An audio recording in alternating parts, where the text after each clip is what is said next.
So, good morning and welcome to Vanier College and to York University. And my name is Stan Twyman, and I'm the master of Vanier College.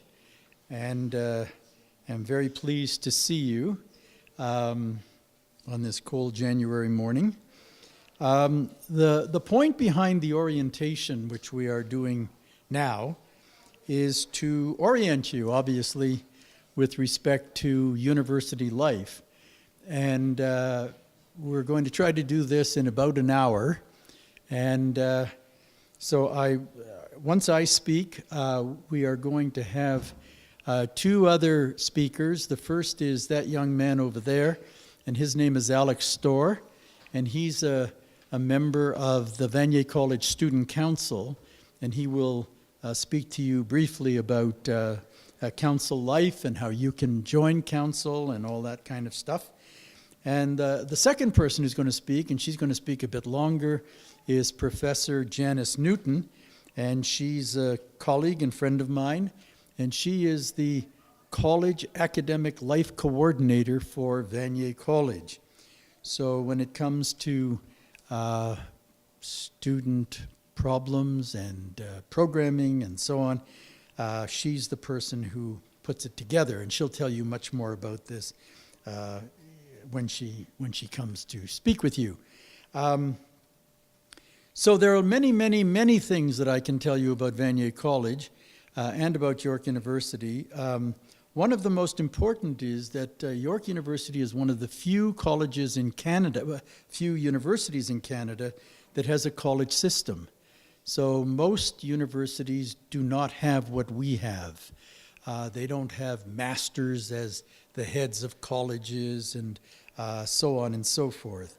So the point behind a college is to enable students to have a more intimate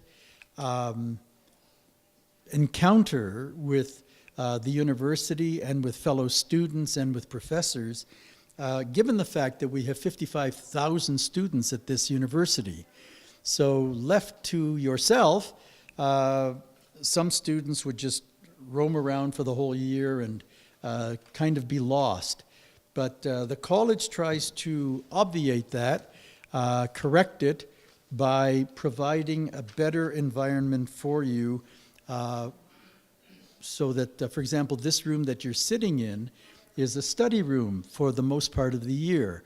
So every weekday and even weekends when exams come, this room has tables set up all over the place, and you're welcome to come in and study here and speak quietly to your friends, plug in your laptop, and so on and so forth. So we have many things that we can offer you as you enter the university.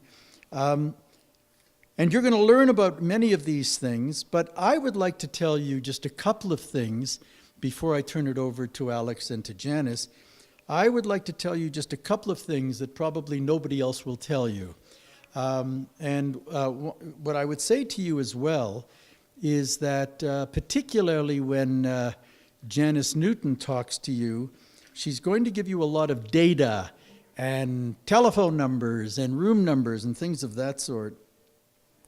So my advice to you would be to take out a pen and paper, and so when she mentions something, or I mention something, or Alex mentions something that seems to you to be important to you, that at least you can record something so that when you get home tonight, you don't have to say to yourself, what the heck did she say about that room number, that telephone number? So I would write it down as you hear it, and this way you'll have it forever and ever, and you'll be much better off. So I would like then, just in the brief time that I have to speak to you, to just tell you a couple of things about university life. I might point out to you that when I entered university, we had nothing like this. We never had an orientation. I never met any professors before classes began or early on, and I was left completely on my own. And it was not a pleasant experience. You sort of feel lost for the first little while. So I'm going to tell you a couple of things that might help you as you go along. The first is that university is not grade 14 or grade 13. It's not simply an extension of high school. So if you think that's what it is, you'd be terribly wrong. In fact, most of the courses that you take here in university are different than most of the courses that you took in high school. So that's one of the things that you need to understand about your life here, that new doors are being opened for you, and new ways of seeing the world and subjects and so on and so forth. Furthermore, there are fewer in-class hours in university, as you probably already know. So most courses are 3 hours long, science courses are 4, foundations courses are 4, but there are fewer in-class hours, which means that you have more time to do your work, and it will come upon you very, very quickly. Furthermore, you have more independence because nobody is going to write your parents if you don't attend classes, and that kind of thing. So in high school, very often when students aren't doing well, parents are contacted. Here, they're not. And so you really are on your own. So the independence factor is something that you have to get used to and that you should try to take into account. So if anybody were to ask me, and they have, of all the things that I experienced as a student and of all the things I've experienced as a professor, what was the most surprising part about university? What did I find the most different from anything else I had ever experienced? And I would like to share that with you now because you're going to have the same experience. And believe me, if you don't take this into account, it can hurt you. So it's this. In high school, as in public school, you normally go to school 10 months of the year. And they give you the summers off, and then you come back to start school again. Well, guess what? In university, if you came for the full year, now I know you folks are starting in January, so you're not here for the full year, the first year, but we go to school 25 weeks a year. That means that there are classes for less than half a year. Isn't that a remarkable thing? That we only are with you, we teach you for 25 weeks of the year. So if you look at that and you say, holy moly, like one of those weeks is already finished, right? This week, this is Friday. So 1/12 of your term is about to end. And at the end of next week, it's 1/6, and so on and so forth. So it just flies by. I couldn't believe how quickly the first year of my studies happened. So here's what I'd like to tell you. Based on that the school year just, wham, it flies by. So let me tell you a couple of things. The first is that unlike high school and other places where you might spend your time in jobs and things of that sort, you don't really have the time to let your research leaven in your brain. You don't have time to say, well, I'll start my essay today and I'll finish it a month from now. You know, I'll do some of the reading and then I'll sit and I'll think about it, and a month from now I'll write it out and all that kind of stuff. You can't do that because the next assignment is coming at you and you don't have the time to, the opportunity to have your thoughts leaven in that way. So what I would tell you then is that you need to rethink how you do research. You need to rethink how you're going to handle and tackle your courses, because you have to be a fast thinker. And if you're not a fast thinker, then you won't do very well. The second thing that I would tell you is, in this spirit, that And by the way, I tell you this from bitter experience because nobody told this to me, and had I known it, my life might have been made easier in the short run. The further you go in university from day one, the further you go in university, the more the emphasis is on writing. You get essays and major research papers and dissertations and tests and quizzes. So the emphasis is on writing. And if you are not good at writing, this will hinder your success. And therefore, my recommendation to you is that if you're not good at this, as I wasn't, by the way, when I was in high school, I never wrote an essay. So I really had to learn what an essay was when I got to university. Anyway, my advice to you, therefore, is to go to places like the writing department and advising and so on, and to our workshops to see how to do it. The flip side of that, so you need to know how to write. The flip side of that is that many students, what happens is you come to school and the first week it's just wonderful. Nobody assigns anything to you and you meet new people and the place is new to you and so on. And then you find that your assignments start to mount up.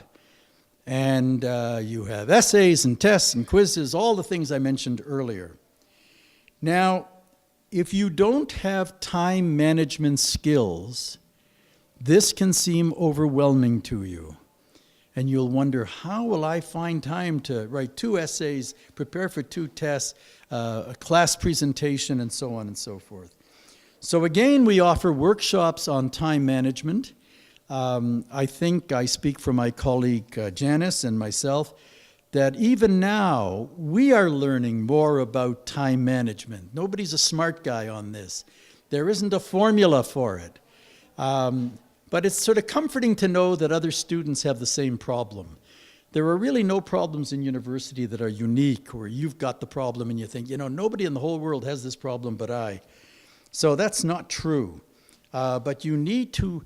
the wonderful thing about this university, or one of the many wonderful things about this university, is that it tries to accommodate all of the problems that students seem to have.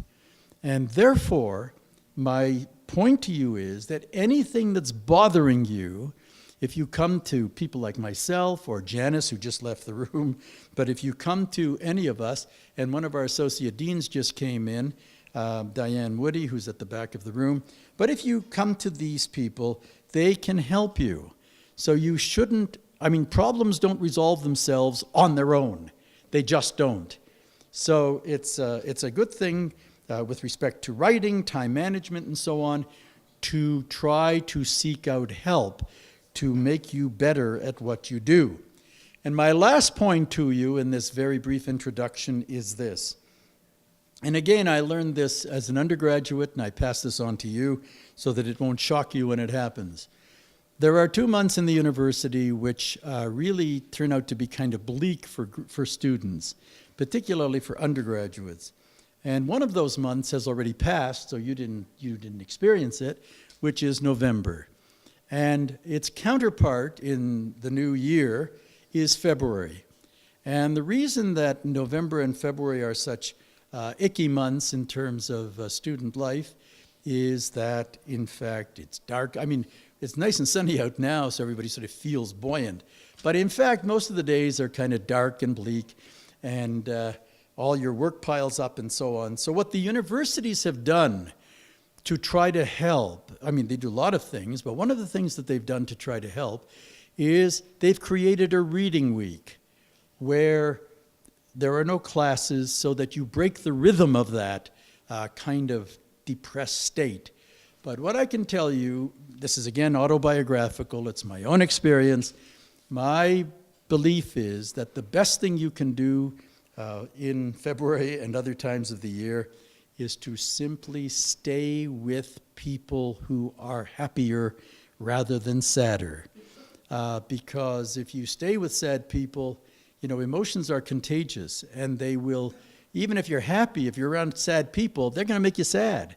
Now, I'm not telling you not to be a good friend. So if one of your friends is in trouble, don't say, well, you know, Professor Twyman told me to hang around happy people, and you're not happy, so I've got to leave you. I'm not saying that at all.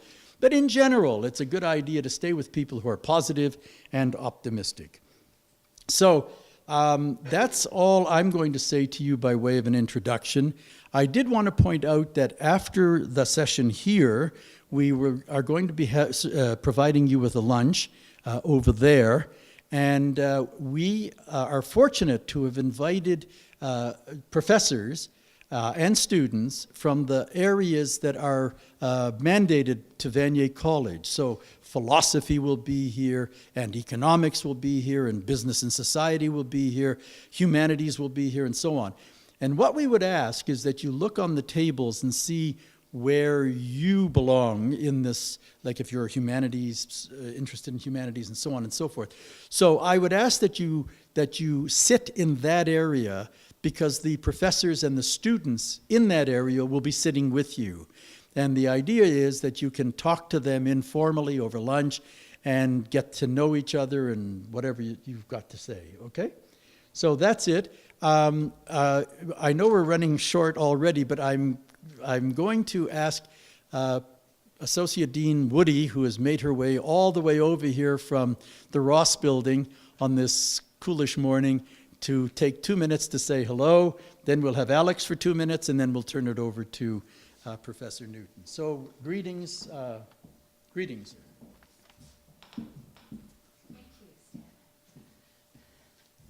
So thank you very much. I'm here actually to represent the Dean of the Faculty of Liberal Arts and Professional Studies, Martin Singer, and he would want me to say two things. One is, congratulations, you made a good choice choosing York, choosing the Faculty of Liberal Arts and Professional Studies, and choosing the programs that you've chosen. The second thing he would want me to say is, believe in yourself. You have been chosen to come here. You've made the application, so clearly you've thought through why you wanted to come. We've looked at your application, and we know why we want you here. We know that you can succeed. I'm not going to take much longer, because the real expert here to help you do that is Professor Newton. I work with her and her counterparts in all of the colleges to help prepare programming that would serve your needs. Professor Twyman is absolutely right. There are two things that are going to be really important. One is learning how you learn, because that's what we do our whole lives long. Once you figure out what works for you, it's a lot cleaner a process for you. And the second thing is, do stay in touch with other people, because you will all find your way in life. You will all end up working. And the one thing that will be true of your work is that you will not be sitting in a little office by yourself doing things completely alone. Most of us, the overwhelming majority of people, have jobs where the only way you can do your job is to work with other people. So figure that part out as well. Anyway, congratulations, welcome, Happy New Year. I hope it's filled with health and joys and, what can I say, challenges worthy of your talents. Thank you. Thank you, Diane. So very quickly, Alex is coming up to talk to the council, and then we'll turn it over to Janice Newton. Hi, my name is Alex Storr. I'm a second-year student, and I'm the Vice President of Finance of Vanier College Council. So I'll just let you guys know a little about what Council has to offer, and that includes our clubs. We help support the clubs, so that includes Vanier College Productions, which is they create plays and stuff along those lines. The Vandu, which is our newspaper, our Vanier College Athletics, which is our intramural program. So we provide free sports for all the students to play against each other. We also provide events ourselves for the students. So next year, for instance, we have our Frost Week, which is kind of to bring people back into the school spirit. So we have mini putting, we go to Sky Zone, which is like dodgeball trampoline. We go to Snow Valley to go snow tubing, and we have a midnight skating event. So I would recommend that everyone just come to those events.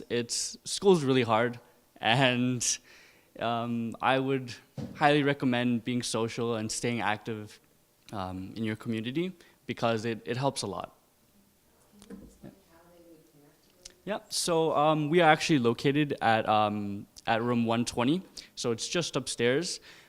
We have many different ways that you can connect with us. We have our social subcommittee, which is actually just a group of students who want to see more events, more things that they can be a part of at Vanier College Council. We have our lounge, which is at room 028. It's just a place to socialize, I guess. We have a pool table.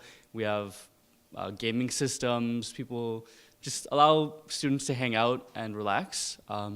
We also have our athletics room, which is 026. And again, it's another space for students to just kind of hang out, not have to worry about school so much. Yeah. Thank you.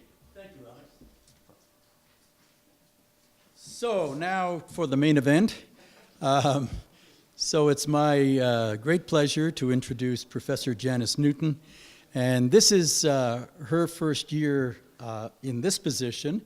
And in fact, the position itself is only 1 year old. And so she's going to talk to you about advising and other universally related matters. So this is the point at which I think if you had a pen and paper, you'd be better served so that when she mentions things, you could write them down. Thank you. Thank you, Stan. I'm getting over pneumonia, so I'm not confident my voice will last the entire time, so forgive me if I sound a little like a bullfrog now and then. I'll try not to. Yeah, welcome to Vanier, and I'd like to echo the sentiments of welcome, and we're glad you're here, and it will be a challenge to sort of transition into university life. And so the things I'm about to talk to you about are probably some of the most important things you need to know about how to be successful. So, put away your cell phone, focus. There is a handout of my talk. There is a lot of important information about things you need to know that is in that handout.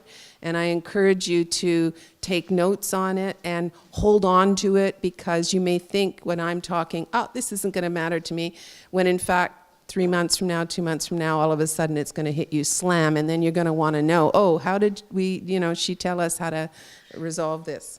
So I have a shortcut. Oh, I should put this, sorry. It would help if I had the PowerPoint up.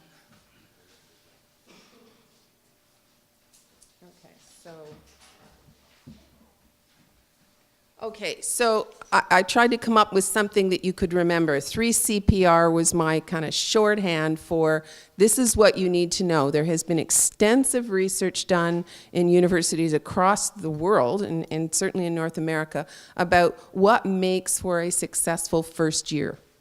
Okay, and you need to know about those things because you need to deliberately and thoughtfully make sure that you've addressed each of these 5 things. Okay, so there's 5 areas where if students are successful in those 5 areas, they will be successful in university. And for a shortcut, I call it 3CPR.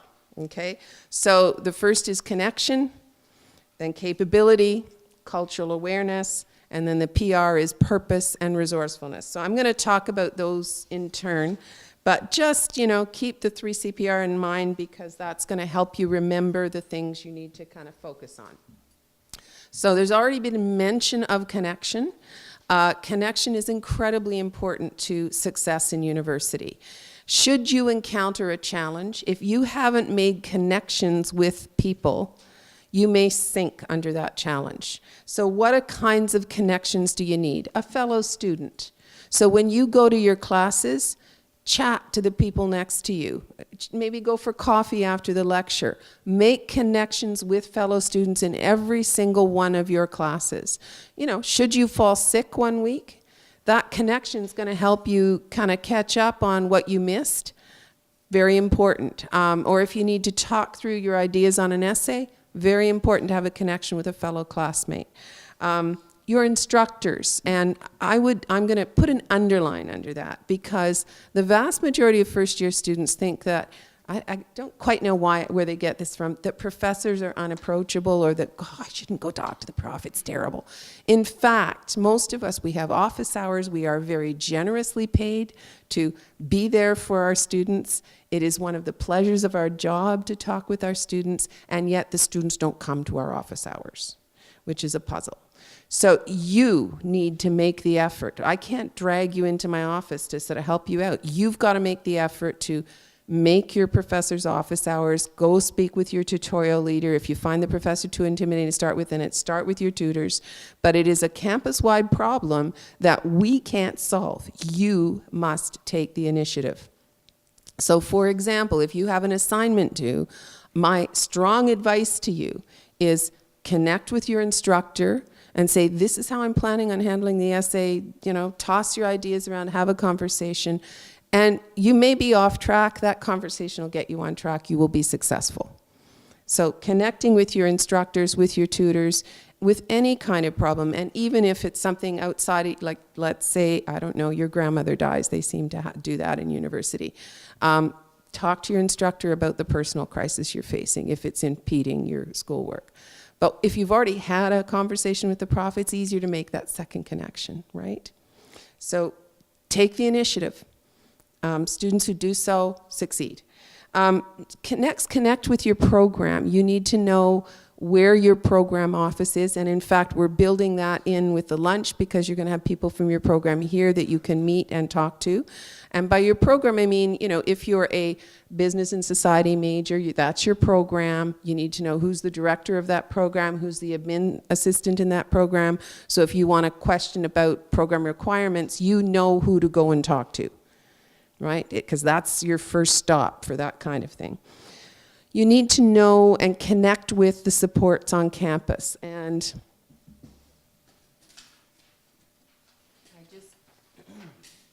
in your pamphlet, you would have got a peer mentoring bookmark. Thank you. There are peer mentors upstairs as you enter Vanier College, just beside that computer screen. A peer mentor office that's open almost all working hours, 9 to 5. They are there for you to talk about. If you've got any kind of question, you can talk to a fellow student in your program who's upper level, who can help you with any kinds of questions. You also, each of you should have a flyer based on your program. Okay, so humanities is blue, economics, business and society.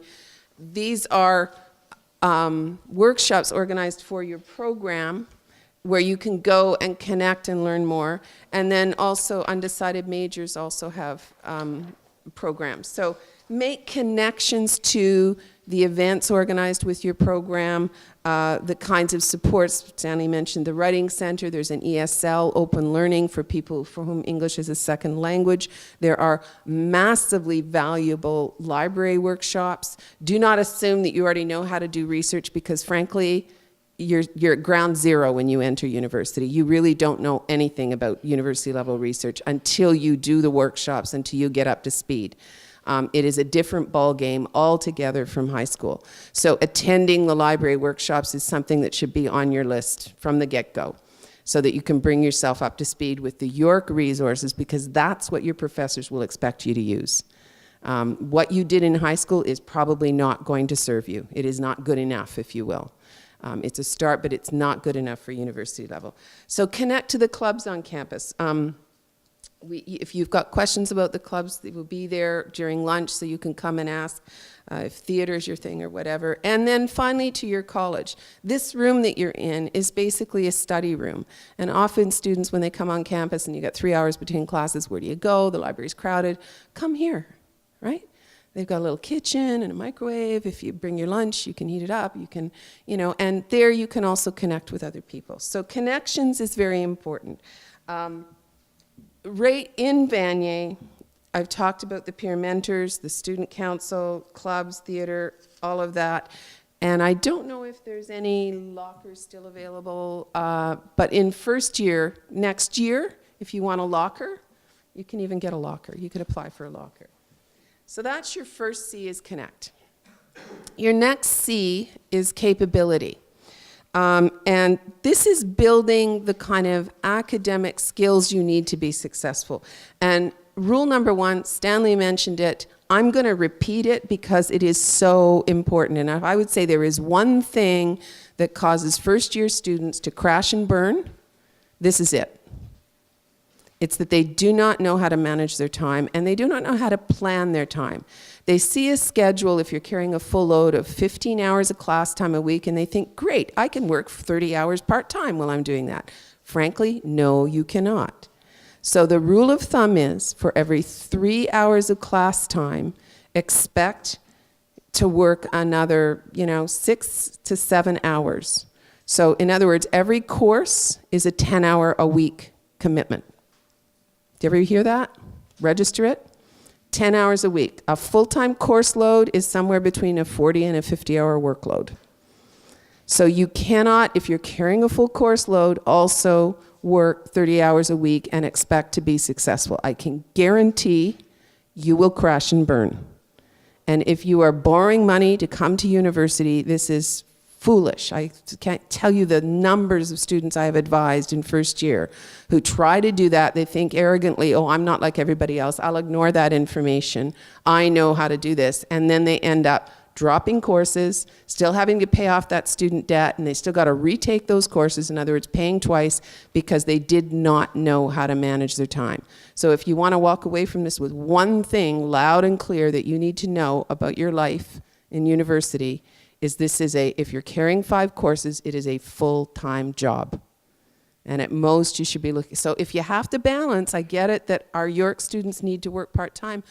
Do what you have to do to sort of support yourself, but then you're a part-time student. And here's a news flash. Most York students are part-time students. They weren't born with a silver spoon where mom and dad paid for everything. Most students work, and they work more than 10 hours a week. So accept that. That is a reality. Does it really matter if you finish in 4.5 years versus 5 years versus, And what I'd like you to avoid is the crisis of you take on too much and you have to drop courses. And that's just money gone. And you'll never get it back, and you'll have to pay it off when you graduate, and that's crazy.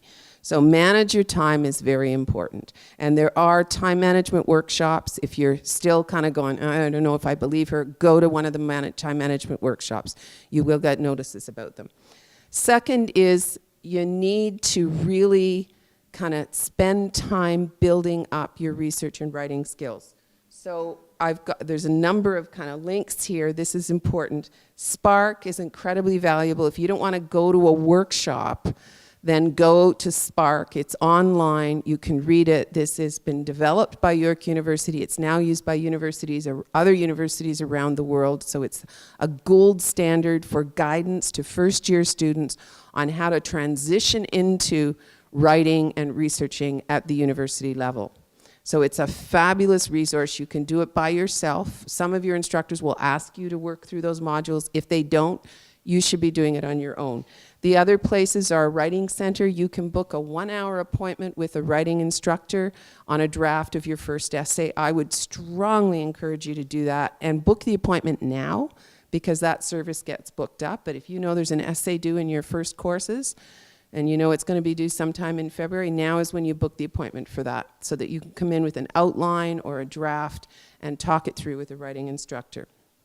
Again, ESL offers similar services, and the library offers amazing workshops, and many of them, if you look at, again, your short little flyers, those workshops will be based on your discipline. Okay, so note the time of those workshops, and like I say, get out and go to those workshops, because they're going to make a difference in how successful you are.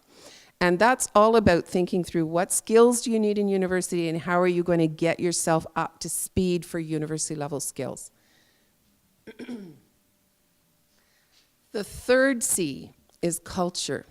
And this is about what does it mean to sort of think like an academic, to think academically.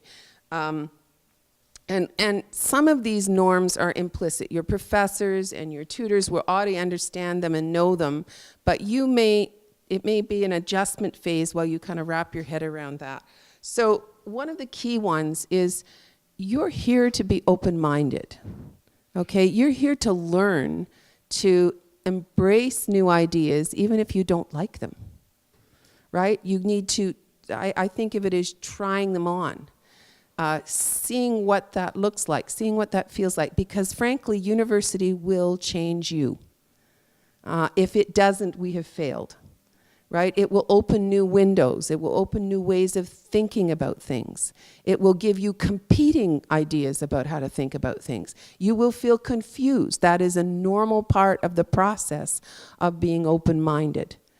And at the end of the day, you will have to make judgments about where do you fall on that particular issue or that particular issue. You will have to come down and make decisions, but in order to kind of go through that process, you have to enter it in an open-minded way. And that means when you encounter an idea that you disagree with, whether it's in your course or from a fellow student, rather than reacting and saying you're wrong, I would encourage you to react by saying, get curious. Oh, I wouldn't think of it that way. How do you see the world in that way? Help me understand how you see this from that point of view, because that's new to me, and I need to learn more about how you see the world. So that kind of open-minded and curious, even if you find the other idea offensive, disagreeable, utterly wrong, of course they're stupid, that's almost, it's kind of as soon as you feel that reaction rising up, university culture says you need to get curious about that new idea. Explore it, walk into it, be open-minded. You're not saying, just because you explore it, it doesn't mean you agree. It means you're looking at it, investigating it in an open-minded way. And I think that is an adjustment for students, that they come in thinking there's a right answer. Well, no, your professors are going to want you to explore a number of possible right answers, and you have to be comfortable with that exploration. Second is academic integrity. And that are the rules about how we acknowledge the research and the writings of other people and the ideas of other people. And this is an incredibly important part of academic culture. You may not have gotten a thorough kind of grounding in this coming from high school, or if you're an adult student coming back, this may be news to you. Again, we have lots of links that will teach you about that, and I strongly encourage you, before you hand in any kind of essay, that you familiarize yourself with these links, so that you're not getting yourself into trouble around academic honesty. And there is, of course, a student code of conduct, which is very much in the news these days, given what's happened with dentistry at Dalhousie. There is a student conduct of what is appropriate conduct on campus. And I encourage you to become familiar with that student code of conduct, because you will be held to account in those things. So those are the 3 C's. And now I'm going to talk about resourcefulness. So resourcefulness basics. So we talked about capabilities, and some people wonder, well, how's that different from capabilities? Are, do you know how to properly reference an academic essay? Do you know how to, what a standard essay should look like, and what should be included? Those are kind of some. Do you know how to do good university level research? Those are your capabilities. But resourcefulness is something kind of a little bit above and beyond that. Yes.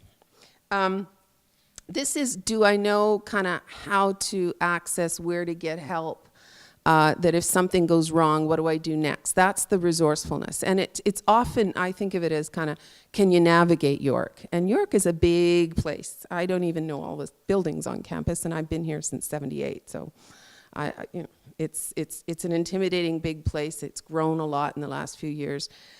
So what are some of the key resources that you need to be mindful of?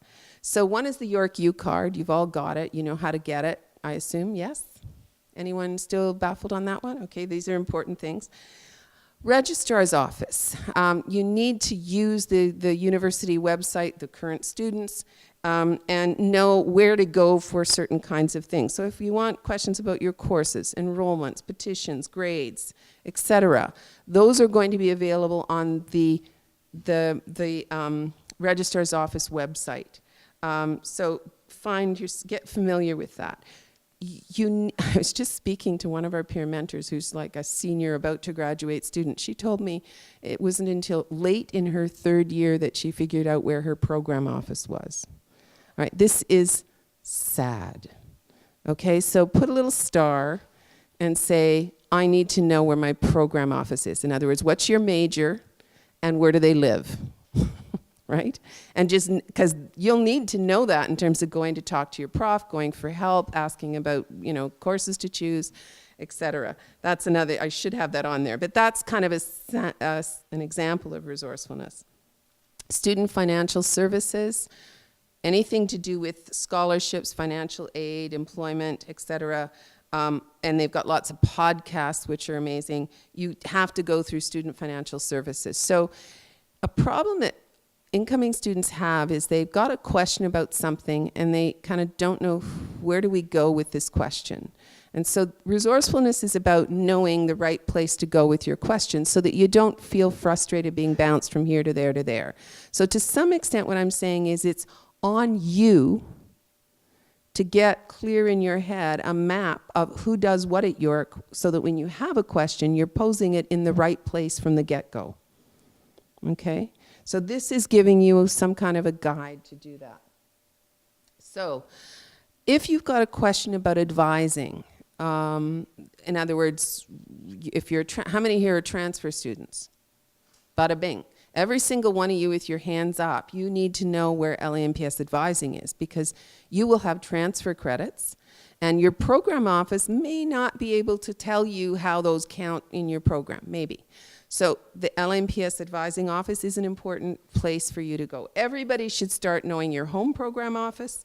Then next to that, LMPS. So LMPS advising, program office is about what do I need in my major? Like what, if you're a BUSO student, business and society, you'll need to know where that office is so you can say, well, what do I take in 2nd year? Or what are the 1st year requirements? You go to the program office with those kinds of questions. If you've got more generic questions like what, and your program may be able to answer this, but maybe not. Certainly the transfer students, it's going to be LMPS. But you may have a question about your gen ed requirements or, let's say you want to study abroad. Those may be questions more appropriately asked and answered at LMPS. Okay, so knowing the right place to ask the question is key. I would say the good rule of thumb is always start with the program and then step up to LMPS. And if it's a question about a course that's not in your major program, let's say you're taking business and society, but you've got a course in poli-sci and you've got a question about that course, where would you go? You go to political science. Okay, if it's a question about a course, you go to the program that mounts the course. And you can tell that by the prefix to the course. If it'll say, POLS, it's poli-sci, or econ, it's economics. Okay, so you get the logic of that's where you go for help. That's really important. I'm sorry, the handout didn't print very clearly, so you may want to clarify this. If you've got an advising question, we have an in-house advisor, and she's going to be here for lunch, I believe. You'll get to meet her, April Walker. She's gorgeous. And she is.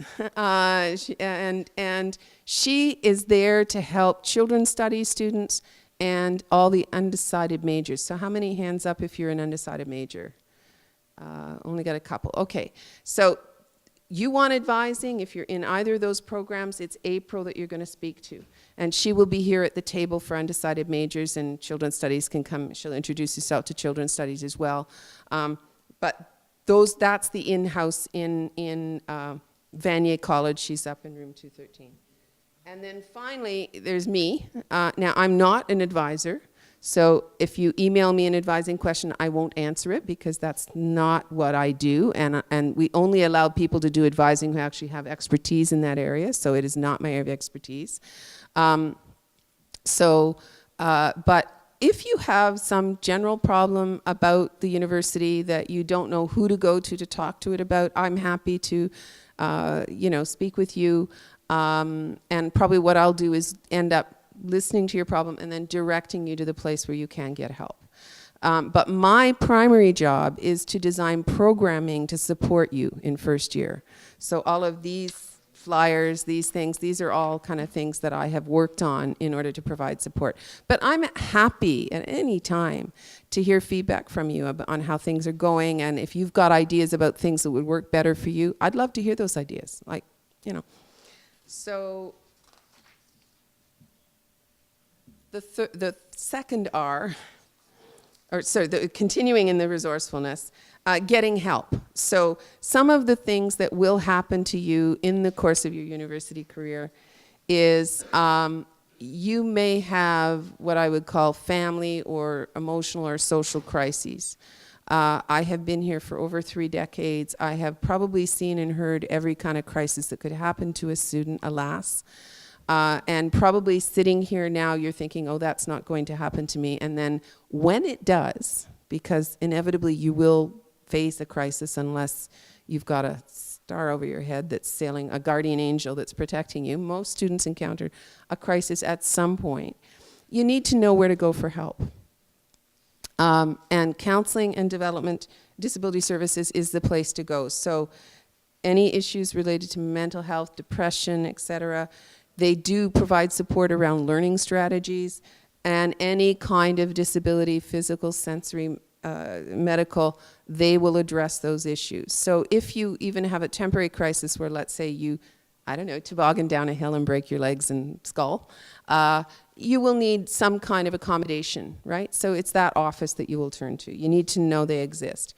You need to know we've got health services on campus, etc. So that's, and if you, again, if you don't know where to turn for the kind of problem you have, you can come and ask me or ask the Vanier office. We're good at directing you to the place that will get you help.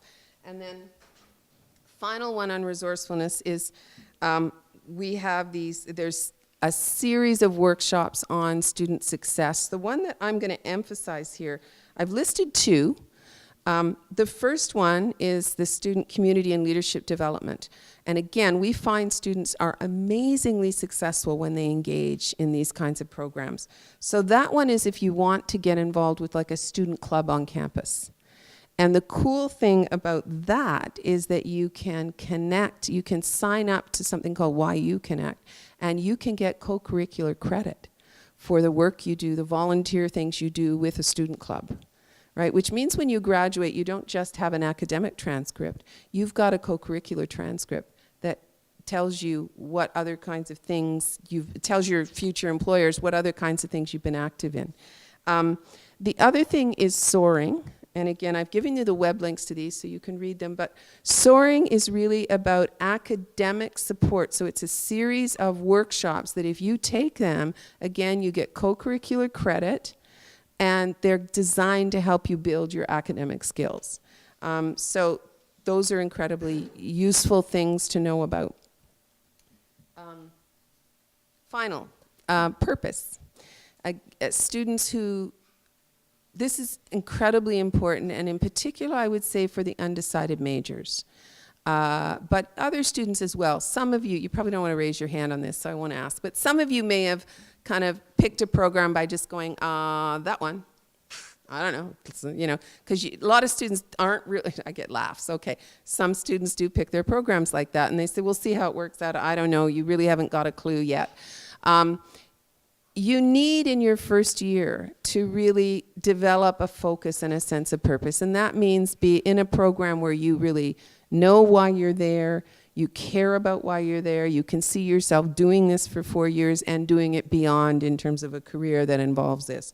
So the why are you here is a very important component to student success. If students miss this link, they lose motivation, they stop working, they do not do well. That's why purpose is on the list. So you need to have clear academic goals. What do you want to get out of this university degree? What kind of career do you see fitting it afterwards? What kind of life goals? How would this fit in terms of who you see yourself being as a human being in your lifespan? How does this fit with who you are? And we offer, the Career Center in particular offers lots of workshops on how to clarify some of those issues. And they're pretty fabulous. I've worked with them, and I've done some of their stuff, which helps me even at later stages in life. Sometimes you need to refocus on purpose. So that's kind of what that is for. And if anyone's struggling with that sense of purpose, April Walker, the advisor for the undecided majors, is a perfect advisor to go speak to. And again, I would be happy to talk to you if this is an issue, right? Because it's a common thing for first-year students to pick a program, and 3 weeks in you realize, oh, I don't want to be here, this isn't what I thought it would be. And then you have to refine, and so you struggle with sense of purpose. And just know that that's real. It happens to lots of first-year students, and you need to reach out to those contacts that you've made, your profs, your tutors, your peer mentors, to have those conversations.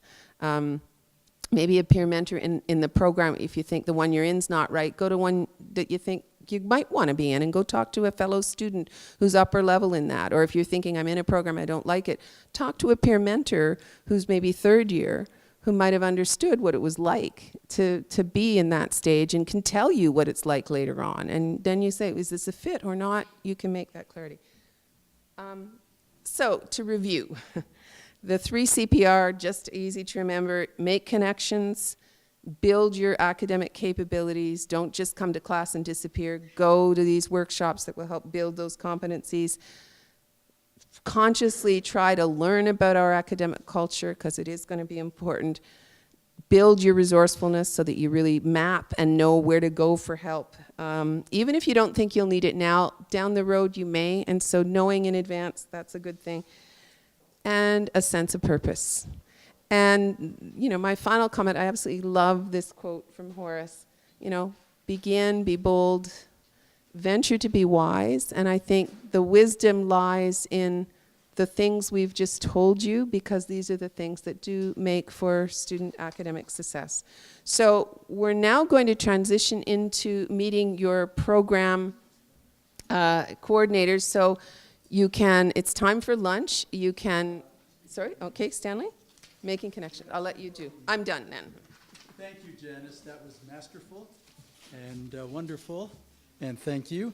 So, Sonia Agostini reminded me that we have extra copies of what Janice put up on the board, so if you need a copy of it, which I think you should have, I have the extra copies. You're welcome to them.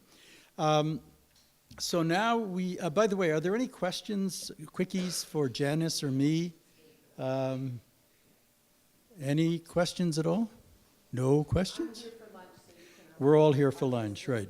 So I just wanted to point out to you, you have to turn a little to see these people, but, and I can't even see all of them, but the faculty who are going to join us for lunch are right at the back. It looks like a lineup, but it really is.